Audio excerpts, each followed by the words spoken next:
ওম শান্তি। আজকে 6 মার্চ 2026 আমরা শুনছি সাকার বাংলা মুরলী। আজকের মহাবাক্য, আজকের এই মহাবাক্যে বাবা বলেছেন, মিষ্টি বাচ্চারা, প্রকৃত সেলভেশন আর্মি হয়ে সবাইকে এই পাপের দুনিয়া থেকে পুণ্যের দুনিয়ায় নিয়ে যেতে হবে। সকলের ডুবন্ত নৌকাকে পারে লাগাতে হবে। আজকের মুরলী থেকে প্রশ্ন, কোন নিশ্চয় প্রতিটি বাচ্চার বুদ্ধিতে নম্বরের ক্রম অনুসারে বসে? উত্তর, পতিত পাবন হলেন আমাদের মোস্ট বিলেভেড বাবা। তিনি আমাদের স্বর্গের উত্তরাধিকার প্রদান করছেন। এই নিশ্চয় সকলের বুদ্ধিতেই নম্বর ক্রম অনুসারে বসতে থাকে। এমন হয় যে সম্পূর্ণ বিশ্বাস কারোর এসে গেছে, তখন মায়া সামনে এসে উপস্থিত হয়, ফলে বাবাকে ভুলে যায় আর ফেল করে যায়। যাদের নিশ্চয় এসে যায় তারা পবিত্র হওয়ার পুরুষার্থ করতে থাকে। তাদের বুদ্ধিতে থাকে যে এখন তো ঘরে ফিরে যেতে হবে।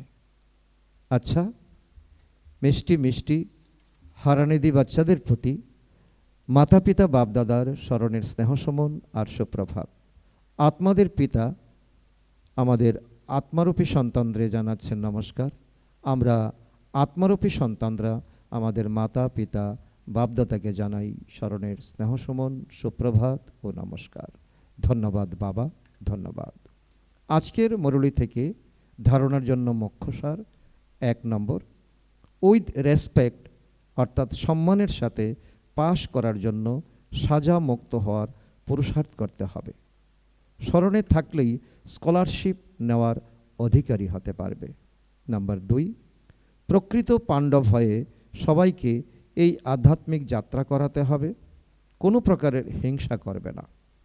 আজকের মুরলী থেকে বাপদাদা মাত পিতার বাচ্চাদের প্রতি বরদান, লাইট হাউসের স্থিতির দ্বারা পাপ কর্মগুলিকে সমাপ্তকারী পুণ্য আত্মা ভব। যেখানে লাইট থাকে সেখানে কোনো পাপ কর্ম হয় না।